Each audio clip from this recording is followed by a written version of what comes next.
नमस्कार, उत्तराखंड की खबरों में आपका स्वागत है। आपके साथ मैं हूं वंदना स्रोही। बुलेटिन की शुरुआत करेंगे हरिद्वार से बड़ी खबर के साथ। आरएसएस प्रमुख मोहन भागवत ने किया है गंगा स्नान। संघ प्रमुख मोहन भागवत 2 दिवसीय हरिद्वार दौरे पर हैं। आज उन्होंने गंगा स्नान किया है। हर की पैड़ी पर भागवत ने पूजा भी की है, गंगा स्नान किया है। मोहन भागवत के साथ कई संघ कार्यकर्ता भी मौजूद रहे। तस्वीरें आपको दिखा रहे हैं। पैड़ी ब्रह्मकुंड पर मोहन भागवत ने गंगा स्नान किया है। आरएसएस प्रमुख मोहन भागवत ने सोमवार को हर की पैड़ी पर गंगा स्नान किया। इससे पहले रविवार को दिव्य प्रेम सेवा मिशन में रजत जयंती वर्ष के उपलक्ष्य में आयोजित शिव अवतरण व्याख्यान माला के दौरान राष्ट्रीय स्वयंसेवक संघ प्रमुख मोहन भागवत ने कहा कि कुछ पाने की इच्छा से की गई सेवा नहीं होती। उन्होंने ये भी कहा कि समाज में सेवा का मूल्य नहीं मिलता, बाजार में उसका मूल्य लग जाता है। सेवा करने के लिए किसी प्रपंच की आवश्यकता नहीं, ये तो भाव से होती है। उन्होंने भी कहा कि सेवा कार्य झंझटों की जटाओं से पड़ने वाला काम है। जो इन झंझटों में पड़कर इनसे निकलता है वही सच्चा सेवक होता है। आरएसएस प्रमुख ने यह भी कहा कि ऐसा नहीं कि हम जो करेंगे उसी में हमें सफलता मिले। उन्होंने भी कहा कि सफलता अपने समय से आती है, निरंतर प्रयास और कार्य से ही ये संभव होता है।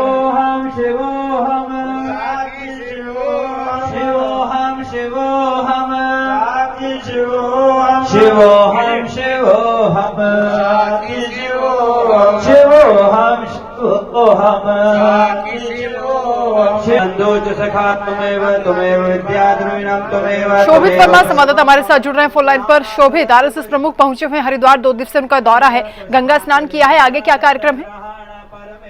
वरना हरिद्वार पहुंचे मोहन भागवत ने सबसे पहले तो हरिद्वार की कई घाटों का जो उद्घाटन किया।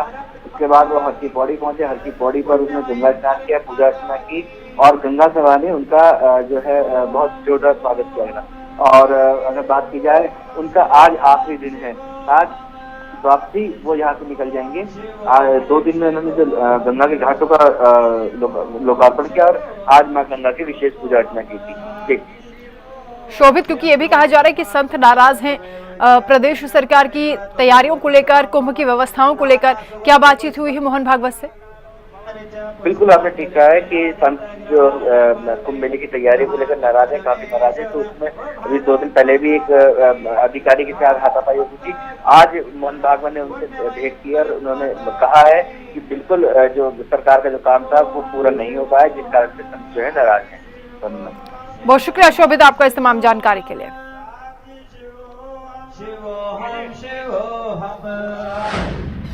वहीं महाकुंभ के सफल संचालन को लेकर पूजा की जाएगी। हरिद्वार से बड़ी खबर आपको बता रहे हैं। 6 अप्रैल को सफल संचालन के लिए गंगा पूजन होगा। गंगा सभा की तरफ से गंगा पूजन कराया जा रहा है। सीएम तीरथ सिंह रावत, केंद्रीय मंत्री रमेश पोखरियाल निशंक भी पहुंचेंगे। 13 अखाड़ों के प्रतिनिधि और मेला प्रशासन के अधिकारी भी सम्मिलित होंगे। गंगा सभा की तरफ से पूजन कराया जाएगा। गंगा पूजन को लेकर तैयारियां की जा रही हैं। मुख्यमंत्री तीरथ सिंह रावत की उनकी कोरोना रिपोर्ट भी नेगेटिव आ चुकी है, वो अब यहां पहुंचेंगे। केंद्रीय मंत्री रमेश पोखरियाल निशंक को भी इनवाइट किया गया है। 13 अखाड़ों के प्रतिनिधि, मेला प्रशासन के अधिकारी भी इसमें सम्मिलित होंगे। गंगा पूजन किया जाएगा। महाकुंभ की सफलता को लेकर, सफल संचालन को लेकर पूजा की जाएगी। गंगा मां से प्रार्थना होगी कि कुंभ में सफल संचालन को लेकर आशीर्वाद दें। 6 अप्रैल को सफल संचालन के लिए गंगा पूजन किया जाएगा। गंगा सभा की तरफ से गंगा पूजन का कार्यक्रम रखा जा रहा है, जिसमें मुख्यमंत्री तीरथ सिंह रावत भी सम्मिलित होंगे। एक और बड़ी खबर आपको बता दें, देहरादून से आज से फील्ड पर काम करेंगे सीएम तीरथ सिंह रावत। मुख्यमंत्री तीरथ सिंह की कोरोना रिपोर्ट नेगेटिव आ चुकी है। खत्म हुआ है सीएम तीरथ का क्वारंटाइन पीरियड। कल बीजेपी का स्थापना दिवस में कार्यक्रम आयोजित होगा, जिसमें शिरकत करेंगे मुख्यमंत्री। नेपाली फार्म में आयोजित कार्यक्रम में भी शामिल होंगे। कार्यक्रम के बाद हरिद्वार जाएंगे सीएम तीरथ सिंह रावत। हरिद्वार में गंगा का आशीर्वाद लेंगे मुख्यमंत्री। हरिद्वार में कुंभ के कार्यों का भी जायजा लेंगे मुख्यमंत्री तीरथ सिंह रावत। तो तीरथ सिंह रावत स्वस्थ हो चुके हैं, फिट हो चुके हैं। कोरोना का जो आइसोलेशन पीरियड था वो भी कंप्लीट हो चुका है, क्वारंटाइन टाइम पूरा हो चुका है और उनके रिपोर्ट भी नेगेटिव आ चुकी है। ऐसे में फिर से एक्शन में आ चुके हैं मुख्यमंत्री तीरथ सिंह रावत। अब कई कार्यक्रम उनके प्रस्तावित हैं। हरिद्वार में मां गंगा का आशीर्वाद लेने के लिए पहुंचेंगे। हरिद्वार में कुंभ के कार्यों का जायजा भी लेंगे, तैयारियों का जायजा भी लेंगे मुख्यमंत्री तीरथ सिंह रावत। तो आज से ही फील्ड में उतरेंगे मुख्यमंत्री तीरथ सिंह रावत। हालांकि सरकारी कामकाज वो लगातार कर रहे थे, वर्चुअल माध्यम से अधिकारियों के साथ जुड़ रहे थे। सिलसिलेवार तरीके से उन्होंने बैठकें भी की हैं। फिलहाल राहत की खबर यह है, बड़ी खबर यह है कि उनका कोरोना रिपोर्ट नेगेटिव आ चुकी है, पूरी तरह से स्वस्थ हो चुके हैं। क्वारंटाइन पीरियड भी कंप्लीट हो चुका है। वहीं उत्तराखंड में सल्ट विधानसभा उपचुनाव का रण कांग्रेस और बीजेपी ने जीत के लिए रणनीति बना ली है। आज कांग्रेस प्रदेश प्रभारी करेंगे प्रचार प्रसार। सल्ट विधानसभा में कांग्रेस के लिए वोट मांगे जाएंगे, तो सल्ट उपचुनाव को लेकर बीजेपी और कांग्रेस ने कमर कस ली है। आज कांग्रेस प्रदेश प्रभारी देवेंद्र यादव प्रचार करते हुए नजर आएंगे। कांग्रेस के प्रत्याशी के लिए वो प्रचार करेंगे। सल्ट विधानसभा में पूरी तरीके से जोर आजमाइश की जा रही है। बीजेपी ने भी स्टार प्रचारकों की लिस्ट जारी कर दी है। अब कांग्रेस ने भी उपचुनाव में पूरी तरह से दम लगाने की शुरुआत कर दी है, रणनीति बना ली है। कांग्रेस प्रदेश प्रभारी देवेंद्र यादव प्रचार प्रसार करते हुए नजर आएंगे। देहरादून से बड़ी खबर है, integration health information platform launch किया गया है। केंद्रीय स्वास्थ्य मंत्री डॉक्टर हर्षवर्धन ने प्लेटफॉर्म लॉन्च किया है। सीएम तीरथ सिंह रावत भी कार्यक्रम में वर्चुअल जुड़े हैं। वीडियो कॉन्फ्रेंसिंग के जरिए कार्यक्रम से जुड़े हैं मुख्यमंत्री तीरथ सिंह रावत। आज शाम को जन समस्याएं भी सुनेंगे मुख्यमंत्री तीरथ सिंह रावत। चंबा के चोपड़ियाल गांव की जन समस्याओं को सुनेंगे। आज शाम 6 बजे रात्रि चौपाल कार्यक्रम होगा, जिसमें वर्चुअली जुड़ेंगे मुख्यमंत्री तीरथ सिंह रावत। बता दें कि मुख्यमंत्री जब से होम क्वारंटाइन हुए हैं तब से लगातार वो जन चौपाल लगा रहे हैं और जनता की समस्याओं को सुन रहे हैं। अलग अलग क्षेत्र के लोग उनसे जुड़ते हैं, अपनी समस्याओं को रखते हैं, त्वरित कार्रवाई की जाती है, उनकी समस्याओं को सुना जाता है, निस्तारण किया जाता है। मुख्यमंत्री तीरथ सिंह रावत अधिकारियों को निर्देश भी देते हैं। आज शाम 6 बजे भी रात्रि चौपाल होगी। वर्चुअल इस कार्यक्रम से जुड़ेंगे मुख्यमंत्री तीरथ सिंह रावत। जन समस्याएं उनके सामने रखी जाएंगी, जिनका निस्तारण होगा। इसके अलावा बड़ी खबर यह है कि integration health information platform launch किया गया है। चंद्रमोहन संवाददाता हमारे साथ जुड़ रहे हैं। चंद्रमोहन, ये प्लेटफॉर्म जो लॉन्च किया है स्वास्थ्य मंत्री ने, किस तरीके से इस पर काम होगा और कितना बड़ा फायदा इसका लोगों को मिलेगा? जी बिल्कुल, देखिए वरना ये जो 11:30 बजे आज हुआ है, केंद्रीय स्वास्थ्य मंत्री हर्षवर्धन ने इसका शुभारंभ किया है। इंटीग्रेशन हेल्थ इंफॉर्मेशन प्लेटफॉर्म, इसमें स्वास्थ्य विभाग से जुड़ी हुई जानकारियां मिलेंगी और जो सीएम तीरथ सिंह रावत हैं वो भी इस कार्यक्रम में शामिल हुए हैं। साथ ही कई राज्यों के प्रतिनिधि इस कार्यक्रम में वीडियो कॉन्फ्रेंसिंग के माध्यम से जुड़े हैं और स्वास्थ्य विभाग की जो एक इंफॉर्मेशन देने की योजना है उसको लेकर इसका जो है इसको तैयार किया गया है, जिसमें सीएम तीरथ सिंह रावत भी जुड़े हैं। और 11:30 बजे ये जो कार्यक्रम है, शुभारंभ कार्यक्रम, वो शुरू हुआ और CM Tirath Singh Rawat video conferencing के माध्यम से इसमें जुड़े। जी, बने रहिए आप चंद्रमोहन, हमारे साथ में लौटूंगी आपके पास कुछ और खबरों पर भी आपसे अपडेट्स लेंगे। तो देहरादून से बड़ी खबर है, कैबिनेट मंत्री सतपाल महाराज का पश्चिम बंगाल दौरा है। कल शाम को पश्चिम बंगाल पहुंचे थे कैबिनेट मंत्री सतपाल महाराज। पार्टी प्रत्याशियों के लिए चुनाव प्रचार कर रहे हैं कैबिनेट मंत्री सतपाल महाराज। कल शाम ही पश्चिम बंगाल पहुंचे हैं कैबिनेट मंत्री सतपाल महाराज और धुआंधार प्रचार प्रसार किया जा रहा है। बीजेपी के स्टार प्रचारकों की लिस्ट में उनका भी नाम शामिल है। पार्टी प्रत्याशियों के लिए चुनाव प्रचार कर रहे हैं कैबिनेट मंत्री सतपाल महाराज। कमान संभाल ली है, मिशन पश्चिम बंगाल पर है। बीजेपी के पक्ष में माहौल बनाया जा रहा है, साथ ही साथ टीएमसी पर भी जमकर निशाना साधा गया है। कल शाम को ही पश्चिम बंगाल पहुंचे हैं कैबिनेट मंत्री सतपाल महाराज। आज धुआंधार प्रचार प्रसार कर रहे हैं।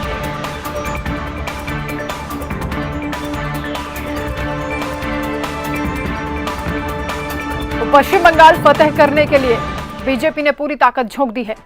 बड़े बड़े दिग्गज पश्चिम बंगाल भेजे गए हैं, स्टार प्रचारक की भूमिका में नजर आ रहे हैं। चंद्रमोहन लगातार संवाददाता हमारे साथ जुड़े हैं। चंद्रमोहन, सतपाल महाराज पश्चिम बंगाल के दौरे पर गए हैं और यहां प्रचार प्रसार करेंगे, लेकिन सवाल ये उठता है कि राज्य में कौन कौन सी उपलब्धियां हैं जिनका जिक्र वहां पर किया जा रहा है?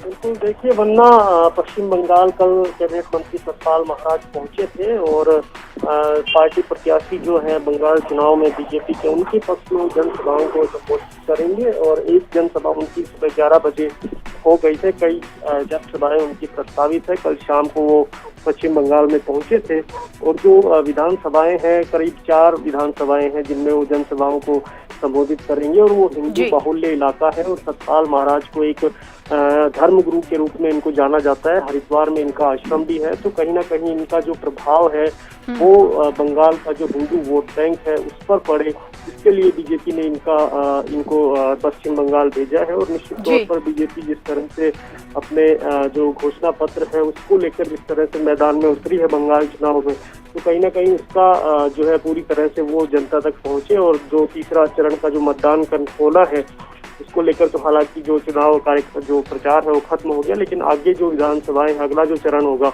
उसके लिए पूरी तरह से वो उसका प्रचार प्रसार कर सकते हैं। बहुत शुक्रिया चंद्रमोहन आपका इस तमाम जानकारी के लिए।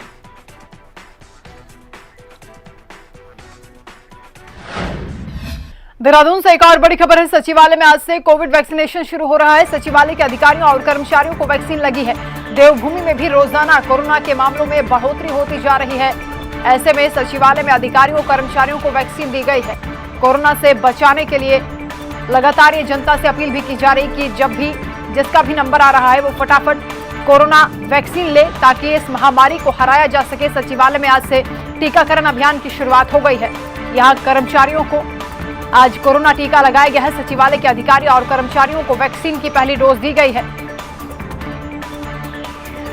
देहरादून में सबसे ज्यादा मामले सामने आ रहे हैं। देवभूमि में लगातार कोरोना पांव पसार रहा है और रोजाना आंकड़े बढ़ते जा रहे हैं। ऐसे में सरकार भी चिंतित हो गई है। वैक्सीनेशन पर जोर दिया जा रहा है। सचिवालय में आज से टीकाकरण अभियान की भी शुरुआत हो गई है, जहां अधिकारियों को कर्मचारियों को कोरोना टीका दिया गया है। पहली डोज लगी है। 45 साल के ऊपर जितने भी लोग हैं उनको ये कोरोना वैक्सीन दी जा रही है। सचिवालय के अधिकारियों कर्मचारियों को भी कोरोना की वैक्सीन लगी है, पहली डोज दी गई है।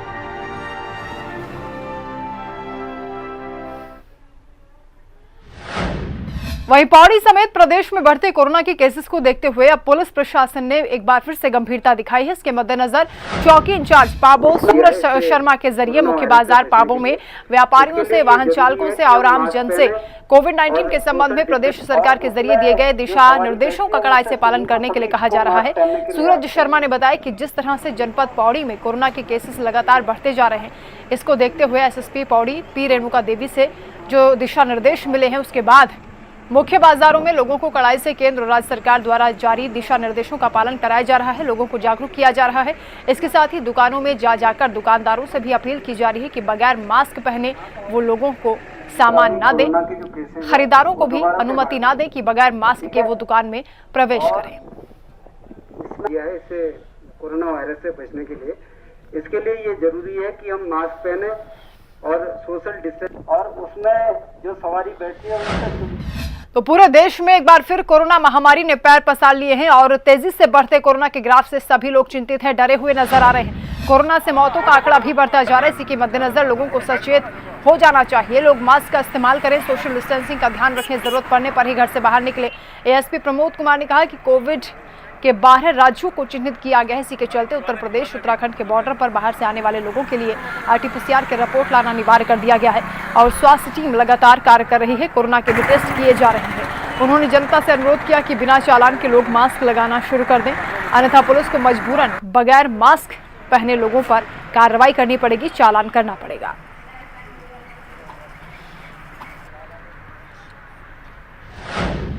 उत्तराखंड में विधानसभा चुनाव नजदीक है, जिसको लेकर सभी पार्टियों ने प्रचार प्रसार तेज कर दिया है। कांग्रेस अपनी पार्टी को काशीपुर में मजबूत करने के लिए बीजेपी से नाराज लोगों को अपनी ओर आकर्षित करने में लगी है।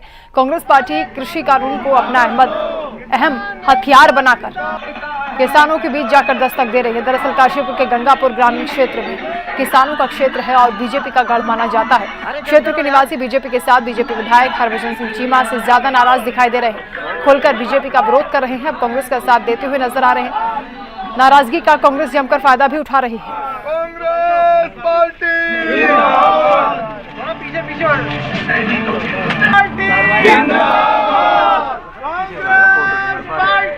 उत्तराखंड के जंगलों में लगी आग पर राज्य की सियासत भी गर्मा गई है। कांग्रेस ने जंगलों में लगी आग के लिए राज्य की बीजेपी सरकार को पूरी तरह से जिम्मेदार बताया।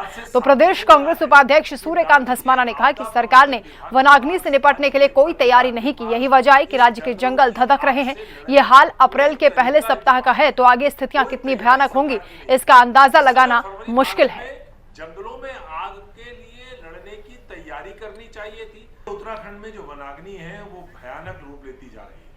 गढ़वाल मंडल में गर्मी शुरू होते ही उत्तराखंड के पहाड़ों पर आग धधकने लगी है। कम बारिश और नमी होने के चलते पेड़ पौधे जल्द ही आग पकड़ रहे हैं, जिससे भारी मात्रा में वन संपदा को नुकसान हो रहा है। आग धीरे धीरे ग्रामीण इलाकों की तरफ बढ़ती जा रही है, जिससे ग्रामीण इलाकों में भी दहशत फैल गई है। रिपोर्ट देखिए।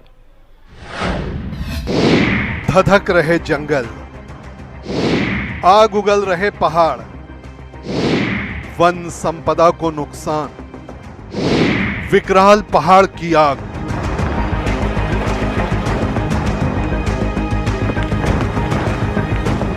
उत्तराखंड के जंगलों में आग लगने का सिलसिला जारी है। जिला मुख्यालय के नजदीक आरे और कांडा के सिमकुना के जंगलों में भीषण आग लग गई। आग के कारण उठा धुआं पूरे जिले में फैल गया। काफी मशक्कत के बाद आग पर काबू तो पा लिया गया है, लेकिन हर तरफ धुंध छाई हुई है। मसूरी के भेड़ियाना गांव के जंगलों और गेहूं की खड़ी फसलों में भीषण आग लग गई। वहीं गौशाला भी आग की चपेट में है।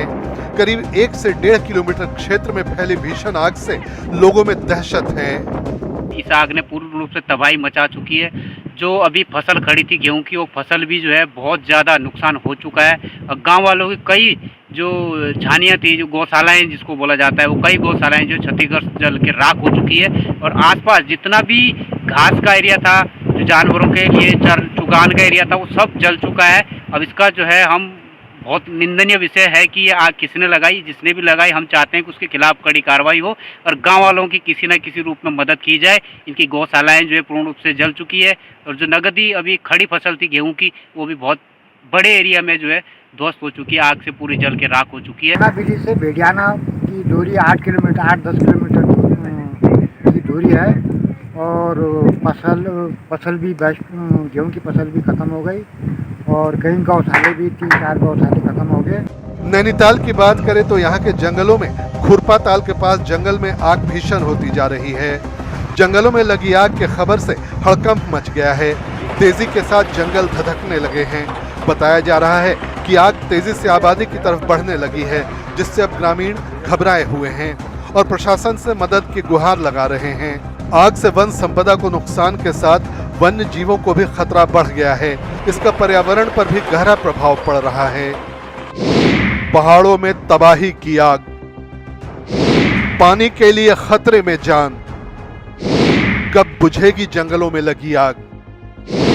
गढ़वाल से कुमाऊं तक धधक रहे पहाड़, हल्की बारिश या बर्फबारी की संभावना। गढ़वाल और कुमाऊं मंडल दोनों में आग की कई घटनाएं 24 घंटे में सामने आ चुकी हैं। जैसे जैसे तापमान बढ़ रहा है और हवाएं चल रही हैं, ये आग विकराल रूप धारण कर रही है। भवाली अल्मोड़ा हाईवे से लगी पहाड़ी में आग लगी है। सड़क पर आग से चटके पत्थर आने से वाहनों के शीशे टूटने की भी खबर है। गढ़वाल मंडल के कीर्ति नगर में 4 दिन से जंगल जल रहे हैं। इस कारण रास्ते भी बंद किए गए हैं।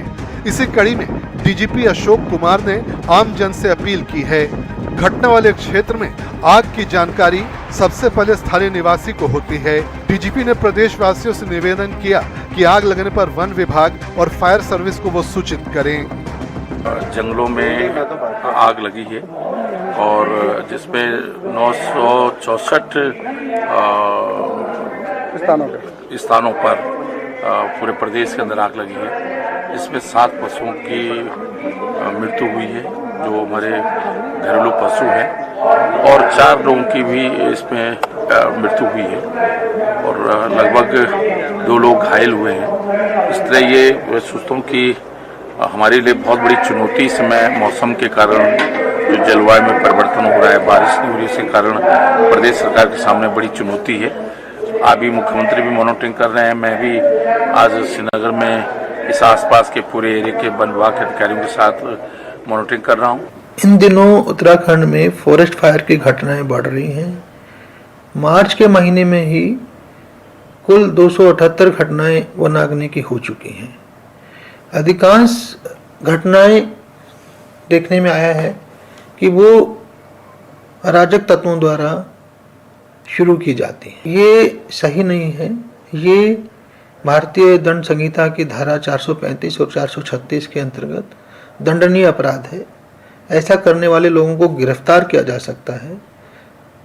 आप सभी को समझना चाहिए कि वन संपदा पर्यावरण की दृष्टि से बहुत महत्वपूर्ण है और वनाग्नि से वनों का और जीव जंतुओं का को भारी क्षति पहुंचती है। जंगल की आग पर नियंत्रण पाने की कोशिश में अब भारतीय वन सर्वेक्षण ने मौसम का अपडेट भी जारी करना शुरू कर दिया है।